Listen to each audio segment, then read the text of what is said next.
ಒಂದು ರೀತಿ ಅವರೇ ಹೇಳಬೇಕು ಅಂದಂಗೆ ಅವರೇ ಖುದ್ದು ದೇವರು ಮೋದಿ ಅಂತಂದರೆ. ಅಂತಹ ದೇವರಿಗೆ ಕೂಡ ಸ್ನಾನ ಮಾಡೋದಕ್ಕೆ ಯಮುನಾ ನದಿಯಲ್ಲಿ ಸಾಧ್ಯ ಆಗಿಲ್ಲ. ಇದೊಂದು ಧಾರ್ಮಿಕವಾಗಿ ಜನಗಳನ್ನು ಜಾಗೃತಿ ಮೂಡಿಸಿ ವೋಟ್ ಎನ್ಕ್ಯಾಶ್ ಮಾಡ್ಕೊಳ್ಳೋಣ ಅಂಥೇಳಿ ಭಾಳ ದೊಡ್ಡ ಪ್ರಯತ್ನನೇ ಮೋದಿ ಮತ್ತು ತಂಡದಿಂದ ನಡೆಯೋಕ್ಕೆ ಶುರುವಾಯಿತು. ಅದನ್ನು ಅಷ್ಟೇ ನೀಟಾಗಿ ಆಮ್ ಆದ್ಮಿ ಪಾರ್ಟಿ ದೆಹಲಿಯಲ್ಲಿ ಸ್ಕ್ವಾಶ್ ಮಾಡಾಕಿದೆ. ಈ ಧಾರ್ಮಿಕ ವಿಚಾರದಲ್ಲಿ, ನದಿಯ ವಿಚಾರದಲ್ಲಿ ಇಟ್ಕೊಂಡು ನೀವು ಬಿಹಾರದ ಎಲೆಕ್ಷನ್ನ ಫೇಸ್ ಮಾಡ್ತೀವಿ ಅಂತ ಅನ್ನೋದಿದೆಯಲ್ಲ, ಅದಕ್ಕಿಂತ ನಾನ್ಸೆನ್ಸ್ ಇನ್ನೇನಿದೆ? ಇರತಕ್ಕಂಥ ಒಂದಷ್ಟು 1000 ಲೀಟರ್ಗಳ ನೀರುಗಳನ್ನು ಒಂದು ಕಡೆ ತಂದು ಹಿಡ್ಕೊಂಡ್ಬಿಟ್ಟು ಅಲ್ಲಿ ನಾವು ಸ್ನಾನ ಮಾಡಿ ಪೂಜೆ ಮಾಡ್ತೀವಿ ಅಂತ ಶೋ ಅಪ್ ಕೊಡೋದಿದೆಯಲ್ಲ, ಇದಕ್ಕಿಂತ ನಾಚಿಕೆಗೇಡಿನ ಸಂಗತಿ ಬೇರೆ ಇನ್ನೇನು ಇಲ್ಲ. ಗಂಗಾ ಮತ್ತು ಯಮುನಾ ನದಿಗೆ ಮೀಸಲಿರ್ತಕ್ಕಂಥ 20,000 ಕೋಟಿ ದುಡ್ಡು ಏನಾಯಿತು ಅಂತ ಹೇಳ್ಬಿಟ್ಟು ಜನ ಲೆಕ್ಕ ಕೇಳ್ತಾ ಇದ್ದಾರೆ. ಸ್ನೇಹಿತರೆ ನಮಸ್ತೆ, ಜನಗಿರಿ ಯೂಟ್ಯೂಬ್ ಚಾನಲ್ಗೆ ನಿಮಗೆಲ್ಲ ಸ್ವಾಗತ. ನಾನು ಚಲಂ ಹಾಡ್ಲಹಳ್ಳಿ.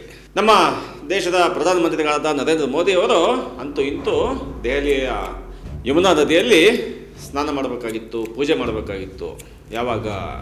28ನೇ ತಾರೀಕು. ಆದರೆ ಆ ಸ್ನಾನವನ್ನು, ಪೂಜೆಯನ್ನು ನರೇಂದ್ರ ಮೋದಿಯವರು ದೆಹಲಿಯ ಯಮುನಾ ನದಿಯಲ್ಲಿ ಬಂದು ಮಾಡಿಲ್ಲ. ಇಲ್ಲಿಂದ ಒಂದು ನದಿಯ ಕತೆ ನಮಗೆ ಸ್ಪಷ್ಟ ಆಗ್ತಾ ಹೋಗುತ್ತೆ. ಯಮುನಾ ನದಿ ಭಾರತದ ಪವಿತ್ರವಾದ ನದಿಗಳಲ್ಲಿ ಒಂದು. ಪವಿತ್ರ ಅಂದರೆ ಹೆಂಗೆ? ಪವಿತ್ರ ಅಂತಂದರೆ ನಮ್ಮ ಭಾವನಾತ್ಮಕವಾದ ವಿಚಾರಗಳಿಗೆ ಪವಿತ್ರ ಅಂತ ಕರಿತೀವಿ. ನದಿಗಳು ಕೂಡ ಅಷ್ಟೇ ಪವಿತ್ರ. ನಮ್ಮ ದೇಶದಲ್ಲಿ ನದಿಗಳಿಗಿರ್ತಕ್ಕಂಥ ಪಾತ್ರವೇ ಅಂಥದ್ದು. ಆ ರೀತಿಯಾಗಿ ಯಮುನಾ ನದಿ ಭಾಳ ದೊಡ್ಡ ಪಾತ್ರವನ್ನು ನಮ್ಮ ದೇಶದಲ್ಲಿ ವಹಿಸುತ್ತೆ. ದೆಹಲಿ ಮೂಲಕ, ಅಂದರೆ ದೆಹಲಿ ರಾಜ್ಯದಲ್ಲಿ ಎಷ್ಟು ಕಿಲೋಮೀಟ್ರ್ ಅಂದರೆ 22 ಕಿಲೋಮೀಟ್ರು ಈ ಯಮುನಾ ನದಿ ಹರಿಯುತ್ತೆ. ಅಂದರೆ ಇಡೀ ಆ ನದಿಯ ಒಟ್ಟು ಉದ್ದದಲ್ಲಿ 2% ಮಾತ್ರ, ಕೇವಲ 2% ಮಾತ್ರ ಯಮುನಾ ನದಿ ದೆಹಲಿಯಲ್ಲಿ ಹರಿಯುತ್ತೆ. ಆದರೆ ಮಾಲಿನ್ಯ ಇದೆಯಲ್ಲ, ಯಮುನಾ ನದಿಯ ಮಾಲಿನ್ಯಕ್ಕೆ ಈ 2% ಹರಿಯುವ ಆ ಜಾಗದಲ್ಲಿ ಪೊಲ್ಯೂಷನ್ ಎಷ್ಟಾಗುತ್ತೆ ಅಂತಂದರೆ, ಇಡೀ ನದಿಯ 80% ಪೊಲ್ಯೂಷನ್ ಆ ದೆಹಲಿ ಒಂದರಲ್ಲಾಗುತ್ತೆ. ಅಂತಂದರೆ ದೆಹಲಿಗೆ ಇರ್ತಕ್ಕಂಥ ಗಲೀಜಿನ ಶಕ್ತಿ ಇನ್ನೆಷ್ಟಿರ್ಬೋದು ನೀವು ಯೋಚನೆ ಮಾಡಿ.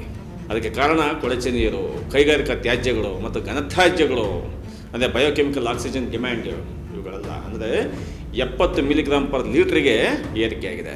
ಇದೆಲ್ಲ ಖಂಡಿತವಾಗಿ ಕೂಡ ಸ್ನಾನಕ್ಕೆ ಅನ್ವಯ ಆಗೋದೇ ಇಲ್ಲ, ಸ್ನಾನ ಮಾಡೋದಕ್ಕೆ ಸಾಧ್ಯವೇ ಇಲ್ಲ. ಈಗಾಗಲೇ 8,000 ಕೋಟಿಗೂ ಹೆಚ್ಚು ಹಣವನ್ನು ಇಲ್ಲಿಗೆ ಖರ್ಚು ಮಾಡಿದ್ರು ಕೂಡ ಪೂರ್ಣ ಶುದ್ಧತೆ ಅನ್ನೋದು ಇಲ್ಲಿ ಇಲ್ಲವೇ ಇಲ್ಲ. ಆದರೆ 2025ರ ಹೊಸ ಯೋಜನೆಗಳು ಆರಂಭವಾಗಿದ್ದಾವೆ. ಅದರಲ್ಲಿ ಏನೇನು ಸಾರಾಂಶ ಆಯಿತು, ಅದರಲ್ಲಿ ಏನೇನು ವಿಷಯಗಳಾಗಿದೆ ಅಂತೇಳಿ ಒಂದೊಂದಾಗಿ ನೋಡ್ತಾ ಹೋಗೋಣಂತೆ. ಮೋದಿ ಪೂಜೆ ಮಾಡಿದ್ದು ಮಾಡಲಿಲ್ಲ ಅನ್ನೋದ ರಾಜಕೀಯ ಆಯಾಮಗಳನ್ನು ಆಮೇಲೆ ನೋಡೋಣಂತೆ. ನಾವು ಭಾಳ ಮುಖ್ಯವಾಗಿ ನೋಡಬೇಕಾಗಿದ್ದು ಯಮುನಾ ನದಿಯ ಸ್ಥಿತಿಗೆ ಏನೇನು ಮಾಡಿದ್ದಾರೆ, ಒಂದು ನದಿನ ಒಂದು ಮುಖ್ಯವಾಗಿ ತಗೊಂಡು ನೋಡ್ತಾ ಹೋಗೋಣಂತೆ. ಮೊದಲನೇದಾಗಿ ನಮಾಮಿ ಗಂಗಾ ಯೋಜನೆ 2014, ಅಂದರೆ ಮೋದಿ ಮೊದಲನೇ ಬಾರಿಗೆ ಪ್ರಧಾನಮಂತ್ರಿ ಆದಂತಹ ವರ್ಷ 2014ರಲ್ಲಿ ನಮಾಮಿ ಗಂಗಾ ಯೋಜನೆ. ಗಂಗಾ ಮತ್ತು ಅದರ ಉಪನದಿಗಳಾದ ಯಮುನಾ ಇವೆರಡಕ್ಕೂ ಕೂಡ ಶುದ್ಧೀಕರಣಕ್ಕೋಸ್ಕರ ಆಗ 20,000 ಕೋಟಿ ರೂಪಾಯಿಗಳನ್ನು ಇದಕ್ಕೆ ಮೀಸಲಿಡ್ತಾರೆ. ಯಮುನಾ ಸೇರಿದಂತೆ STP ಅಂದರೆ ಸೀಸ್ ಟ್ರೀಟ್ಮೆಂಟ್ ಪ್ಲ್ಯಾಂಟ್ ಅವುಗಳ ನಿರ್ಮಾಣಕ್ಕೆ, ಕೊಳಚೆ ಚಿಕಿತ್ಸೆಗೆ ಇವಕ್ಕೆಲ್ಲವೂ ಕೂಡ ಇಡ್ತಾ ಹೋಗ್ತಾರೆ. ಅದರಲ್ಲಿ 37 STPಗಳು ನಿರ್ಮಾಣಗೊಂಡಿದ್ರು ಕೂಡ 14 ಮಾತ್ರ ಇಲ್ಲಿ ಕಂಪ್ಲೀಟಾಗಿ ಏನೇನು ಕೆಲಸವೇ ಆಗಿಲ್ಲ ಅನ್ನೋ ರೀತಿಯಲ್ಲಿ ಇದೆ. 641 MLD ಅಂದರೆ ಮಿಲಿಯನ್ ಲೀಟರ್ ಪರ್ ಡೇ ಗಲೀಜು ಅಂದರೆ ಅಸಂಸ್ಕೃತವಾದ ಕೊಳಚೆ ನೀರು ಇನ್ನೂ ನದಿಗೆ ಸೇರ್ತಾನೆ ಇದೆ. ಇದಕ್ಕೆ ಏನು ಕಾರಣ ಅಂತಂದರೆ 10 ಕಾರಣಗಳನ್ನು ಹುಡುಕ್ತಿರ್ಬೋದು. ಒಂದು ದೆಹಲಿ, ಹರಿಯಾಣ, ಉತ್ತರ ಪ್ರದೇಶ ಈ 3 ರಾಜ್ಯಗಳಲ್ಲಿ ಯಮುನಾ ನದಿ ಹರಿಯುತ್ತೆ. ದೆಹಲಿ ಒಂದು ಮನಸ್ಸು ಮಾಡಿದ್ರೆ ಸಾಕಾಗತ್ತಾ? ಹರಿಯಾಣ ಮನಸ್ಸು ಮಾಡಬೇಕು, ಉತ್ತರ ಪ್ರದೇಶ ಮನಸ್ಸು ಮಾಡಬೇಕು, ಅವಾಗ ಒಂದಷ್ಟು ಕ್ಲೀನ್ ಆಗ್ಬೋದು ಅಂತ ಒಂದು ವಾದ ಇದೆ. ದೆಹಲಿ ಸರ್ಕಾರದ 6 ಅಂಶಗಳ ಯೋಜನೆ ಕೂಡ ಇದೆ. ಅದು ಯಾವಾಗ ಮಾಡಿದ್ದು? AAP ಸರ್ಕಾರ, ಆಮ್ ಆದ್ಮಿ ಪಾರ್ಟಿ ಸರ್ಕಾರ 2020ರಿಂದ 2025ರ ತನಕ. ಆವಾಗ ಮುಖ್ಯಮಂತ್ರಿ ಆಗಿದ್ದಂತಹ ಅರವಿಂದ್ ಕೇಜ್ರಿವಾಲ್ ನೇತೃತ್ವದಲ್ಲಿ ಫೆಬ್ರವರಿಯಲ್ಲಿ ಒಂದು ಗುರಿ ಹಾಕಂತಾರೆ. STPಗಳ ಅಪ್ಗ್ರೇಡ್, ಎಲ್ಲ ಮನೆಗಳನ್ನು ಸೀವರ್ ನೆಟ್ವರ್ಕ್ ಸೇರಿಸೋದು, ಇನ್ ಸಿಟು ಚಿಕಿತ್ಸೆ ಅಂದರೆ ಟ್ರೈನ್ಗಳಲ್ಲಿ ನೇರ ಶುದ್ಧೀಕರಣ ಮಾಡ್ತಕ್ಕಂಥದ್ದು. ಅದಕ್ಕೋಸ್ಕರ 2025ರ ಬಜೆಟಲ್ಲಿ 500 ಕೋಟಿ STP ಸುಧಾರಣೆಗೆ 500 ಕೋಟಿ, ಹೊಸ ಸೀವರ್ ಲೈನ್ಗಳಿಗೆ 250 ಕೋಟಿ, 600 MGD ಸಾಮರ್ಥ್ಯವನ್ನು ಅಂದರೆ 850 MGDಗೆ ಹೆಚ್ಚಿಸುವ ಯೋಜನೆಯನ್ನು ಇವರು ಹಾಕಂತಾರೆ. ಆದರೆ ಏನಾಯಿತು? ಇಂಟರ್ಸೆಪ್ಟರ್ ಸೀವರ್ ಪ್ರಾಜೆಕ್ಟ್ ಅಂದರೆ ISP 2022ರಲ್ಲಿ ಪೂರ್ಣ ಆಗುತ್ತೆ. 95 MGD ಹೆಚ್ಚು ನೀರು ಸಿಗಲ್ಲ. ಆದರೆ ಹರಿಯಾಣದಿಂದ ವಿಷ ಪದೇ ಬಂದು ಸೇರ್ತಾನೆ ಇದೆ ಅಂತ ಹೇಳ್ಬಿಟ್ಟು ಅರವಿಂದ್ ಕೇಜ್ರಿವಾಲ್ ಸರ್ಕಾರ ಆರೋಪ ಮಾಡುತ್ತೆ. ಮೂರನೇದಾಗಿ ಯಮುನಾ ಮಾಸ್ಟರ್ ಪ್ಲ್ಯಾನ್ ಯೋಜನೆ. ಯಮುನಾ ಮಾಸ್ಟರ್ ಪ್ಲ್ಯಾನ್ ಇದು ಕೇಂದ್ರ ಸರ್ಕಾರದ ಒಂದು ಯೋಜನೆ. 2025ರಿಂದ 2027 ತನಕ ಇದರ ಅವಧಿ. ಅದರ ವಿವರ ನೋಡೋದಾದರೆ ಜಲಶಕ್ತಿ ಸಚಿವಾಲಯದ ಯೋಜನೆ ಇದು. ಪ್ರಧಾನಿ ಮೋದಿಯವರ ಅನುಮೋದನೆ ಆಗಿ ಗುಜರಾತದಲ್ಲಿರ್ತಕ್ಕಂಥ ಸಬರ್ಮತಿ ಮಾಡೆಲ್ನಲ್ಲಿ ಇದನ್ನು ಮಾಡ್ತಾ ಹೋಗಬೇಕು.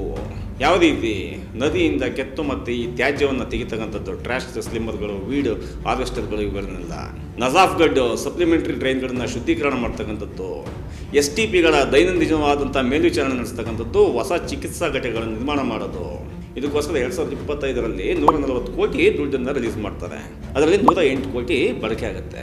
ಅದರಲ್ಲಿ 9 ಮೇಜರ್ ಪ್ರಾಜೆಕ್ಟ್ಗಳು, 1268 MLD ಸಾಮರ್ಥ್ಯದ ಹೆಚ್ಚಳ, ಕೊಂಡ್ಲಿ ಮತ್ತು ಕೊರನೇಷನ್ ಫಿಲ್ಟರ್ STP ಅಪ್ಗ್ರೇಡ್ ಮಾಡೋದಕ್ಕೆ ಅಂತೇಳಿ ಈ ರೀತಿ ಸಾಕಷ್ಟು ಕೆಲಸಗಳನ್ನು ನಮಗೆ ನೋಡ್ತಾ ಹೋಗೋದಕ್ಕೆ ಸಿಗುತ್ತೆ. ಆದರೆ ಇದರಿಂದ ಬಂದಿರತಕ್ಕಂಥ ಔಟ್ಪುಟ್ ಏನು? ಇದರಿಂದ ಔಟ್ಪುಟ್ ಬಂದಿರತಕ್ಕಂಥದ್ದು ಆ ನಂತರದಲ್ಲಿ ಆವಾಗ ಆಮ್ ಆದ್ಮಿ ಪಾರ್ಟಿ ಸರ್ಕಾರದಿಂದ ಏನು ಹೇಳ್ತಾ ಇತ್ತು, ನಮ್ಮದು ಆಮ್ ಆದ್ಮಿ ಪಾರ್ಟಿ ಸರ್ಕಾರ ಕೇವಲ ದೆಹಲಿಯಲ್ಲಿದೆ, ಆದರೆ ಕೇಂದ್ರ ಸರ್ಕಾರದ ಸಹಕಾರ ಇಲ್ಲದೆ ಅಂದರೆ ನದಿಯ ವಿಚಾರದಲ್ಲಿ ನಾವು ಅಷ್ಟು ಸಮರ್ಪಕವಾಗಿ ಕೆಲಸ ಮಾಡೋಕ್ಕಾಗಲ್ಲ ಅಂತೇಳಿ ಅರವಿಂದ್ ಕೇಜ್ರಿವಾಲ್ ಸರ್ಕಾರ ಹೇಳಿತ್ತು. ಅದು ಒಂದು ಮಟ್ಟಿಗೆ ಸತ್ಯ ಕೂಡ. ಕೇವಲ ಈ ನದಿ ಮತ್ತು ಕಾಡು, ಅರಣ್ಯ ಈ ಥರದ ವಿಚಾರಗಳಲ್ಲಿ ಕೇವಲ ಒಂದು ರಾಜ್ಯ ಮಾತ್ರ ಕೈಗೊಂಡ್ರೆ ಸಾಲಲ್ಲ, ಕೇಂದ್ರ ಸರ್ಕಾರದ ಸಂಪೂರ್ಣ ಸಹಯೋಗ ಕೂಡ ಬೇಕಾಗುತ್ತೆ. ಆ ಆಮ್ ಆದ್ಮಿ ಪಾರ್ಟಿ ಸರ್ಕಾರ ಇದ್ದಾಗ ಏನೇನೋ ಕೈ ಜೋಡಿಸ್ತಾ ಇರತಕ್ಕಂಥ ಈ ಮೋದಿ ಸರ್ಕಾರ ಈಗ ದೆಹಲಿಯಲ್ಲಿ ಅಧಿಕಾರದಲ್ಲಿದೆ. ಅಲ್ಲಿಯ ಮುಖ್ಯಮಂತ್ರಿ ಈಗ ರೇಖಾ ಗುಪ್ತಾ ಅವ್ರ ನೇತೃತ್ವದಲ್ಲಿ ಒಂದು ಯೋಜನೆ ತಯಾರಾಗುತ್ತೆ. LG ಸಕ್ಸೇನಾ ಆ ನೇತೃತ್ವದಲ್ಲಿ ಒಂದು NGT ಕಮಿಟಿ ಅಂತ ಆಗುತ್ತೆ. Industrial waste zero liquid discharge ಮಾಡೋದಕ್ಕೆ ಅಂತ ನೀತಿ ತರ್ತಾರೆ. ಕಮ್ಯುನಿಟಿ ಕ್ಲೀನಪ್ ಡ್ರೈವ್ಗಳಾಗ್ತವೆ. ಅಕ್ಟೋಬರ್ 2025ರಲ್ಲಿ ಅಮಿತ್ ಶಾ ಅವರು 1816 ಕೋಟಿ ದುಡ್ಡುಗಳ ಪ್ರಾಜೆಕ್ಟ್ನ ಒಂದು ಬಂದು ಉದ್ಘಾಟನೆ ಮಾಡ್ತಾರೆ. ಅದರಲ್ಲಿ ಯಮುನಾ ನದಿಯ ಶುದ್ಧೀಕರಣ ಮತ್ತು ಕುಡಿಯೋ ನೀರಾಗಿ ಕನ್ವರ್ಟ್ ಮಾಡಬೇಕು ಅಂತ. ಯಮುನಾ ನದಿ ಇದುವರೆಗೂ ಕೂಡ ಕುಡಿಯೋ ನೀರಿಗೆ ಹೋಗಲಿ, ಸ್ನಾನ ಮಾಡೋಕ್ಕೂ ಕೂಡ ಯೋಗ್ಯ ಅಲ್ಲ ಅನ್ನೋದು 28ನೇ ತಾರೀಕು ಅಂತಂದರೆ ಮೊನ್ನೆ ನಿರ್ಧಾರ ಆಗೋಯಿತು. ಈಗ ಮೇಜರ್ ವಿಚಾರಕ್ಕೆ ಬರೋಣಂತೆ. ಈಗ ನರೇಂದ್ರ ಮೋದಿಯವರು ಭಾಳ ದೈವಭಕ್ತರು, ದೈವಾಂಶ ಸಂಭೂತರು, ಒಂದು ರೀತಿ ಅವರೇ ಹೇಳಬೇಕು ಅನ್ನಂಗೆ ಅವರೇ ಖುದ್ದು ದೇವರು ಮೋದಿ ಅಂತಂದರೆ. ಅಂತಹ ದೇವರಿಗೆ ಕೂಡ ಸ್ನಾನ ಮಾಡೋದಕ್ಕೆ ಯಮುನಾ ನದಿಯಲ್ಲಿ ಸಾಧ್ಯ ಆಗಿಲ್ಲ. ಯಾಕೆ ಈ ರೀತಿ ಆಯಿತು? ಅಟ್ಲೀಸ್ಟು ನಾವು ಅಧಿಕಾರಕ್ಕೆ ಬಂದು ಇದು 3ನೇ ಅವಧಿ ಇದ್ದೀವಿ. ಆ 3ನೇ ಅವಧಿಲಾದರೂ ಕೂಡ ಈ ಗಂಗಾ, ಯಮುನಾ ಅವರು ತುಂಬ ಹೇಳ್ತಾರಲ್ಲ, ಅದ್ರ ಬಗ್ಗೆ ಭಾಳ ದೈವಿಕ ಭಾವನೆ ಹೇಳ್ಕೊಂಡಿದ್ದಾರಲ್ಲ, ದೈವಿಕ ಭಾವನೆ ಹೇಳ್ಕೊಂಡಿರ್ತಕ್ಕಂಥ ಆ ನದಿಗಳನ್ನಾದ್ರೂ ಕೂಡ ಕುಡಿಯೋದಕ್ಕೆ ಹೋಗಲಿ, ಅಟ್ಲೀಸ್ಟ್ ಸ್ನಾನ ಮಾಡೋಕ್ಕಾದ್ರೂ ಯೋಗ್ಯವಾಗಿರ್ತಕ್ಕಂಥ ಒಂದು ವಾತಾವರಣ ನಿರ್ಮಾಣ ಆಗಿಲ್ಲ 10-12 ವರ್ಷ ಆದರೂ ಅಂತಂದರೆ ಈ ಮೋದಿ ಸರ್ಕಾರಕ್ಕೆ ಏನು ಹೇಳೋಣ? ಇದೇ ವಿಚಾರವನ್ನು ಮುಂದೆ ಇಟ್ಕೊಂಡು ಆಮ್ ಆದ್ಮಿ ಪಾರ್ಟಿ ತುಂಬ ತೀವ್ರವಾಗಿ ಕೆಲಸ ಮಾಡಿದೆ. ಕಳೆದ ಒಂದು ತಿಂಗಳಿಂದ ಈ ಕೆಲಸ ನಡೀತಾ ಇದೆ. ಈ ಪೂಜೆ ನಡಿಬೇಕು, ಛತ್ ಪೂಜಾ ಅಂತೇಳಿ. ಆ ಛತ್ ಪೂಜವನ್ನು ಮೋದಿಯವರೇ ಬಂದು ಸ್ನಾನ ಮಾಡೋಗ್ಬೇಕು ಅಂತೇಳಿ ಯಾವಾಗ ಅದನ್ನೆಲ್ಲ ಶುರು ಮಾಡೋಕೆ ಹೋಯ್ತು, ಆವಾಗ ಸುಮಾರು ಘಾಟ್ಗಳನ್ನು ನಿರ್ಮಾಣ ಮಾಡಿದ್ದಾರೆ. ಘಾಟ್ಗಳಂತಂದರೆ ನದಿಯ ತೀರದಲ್ಲಿ ಸ್ನಾನ ಮಾಡೋದಕ್ಕೆ ಅಂತ, ಪವಿತ್ರ ಸ್ನಾನ ಮಾಡೋದಕ್ಕೆ ಅಂತ ಮಾಡ್ತಕ್ಕಂಥ ಘಾಟ್ಗಳು. ಈಗ ನಮ್ಮ ಶ್ರೀರಂಗಪಟ್ಟಣದಲ್ಲಿ ಗೋಸಾಯಿ ಘಾಟ್ ಎಲ್ಲ ಇದೆಯಲ್ಲ, ಆ ರೀತಿಯಾಗಿ ಅಲ್ಲಿ ಎಲ್ಲ ನದಿಗಳು ಕೂಡ ಅದರದ್ದು ಒಂದು ತೀರ ಇರುತ್ತೆ. ಅದರಲ್ಲಿ ಏನು ಮಾಡಿದ್ದಾರೆ, ನರೇಂದ್ರ ಮೋದಿಯವರು ಸ್ನಾನ ಮಾಡಬೇಕಾಗಿರ್ತಕ್ಕಂಥ ಜಾಗ ಇದೆಯಲ್ಲ, ಅಲ್ಲಿ ಮಾತ್ರ ದೆಹಲಿಗೆ ಕುಡಿಯುವ ನೀರು ಸಪ್ಲೈ ಆಗುತ್ತಲ್ಲ, ಆ ಮಿನರಲ್ ವಾಟ್ರು ಅಂದರೆ ಆ ಶುದ್ಧವಾದ ಕುಡಿಯುವ ನೀರನ್ನು ನದಿಯ ಒಂದು ಭಾಗಕ್ಕೆ ಒಂದು ಸಣ್ಣದಾಗಿ ಕೆರೆ ರೀತಿ ನಿರ್ಮಾಣ ಮಾಡಿ ಅಲ್ಲಿ ಬಂದು ಮೋದಿ ಸ್ನಾನ ಮಾಡ್ಕೊಂಡು ಹೋಗೋದು.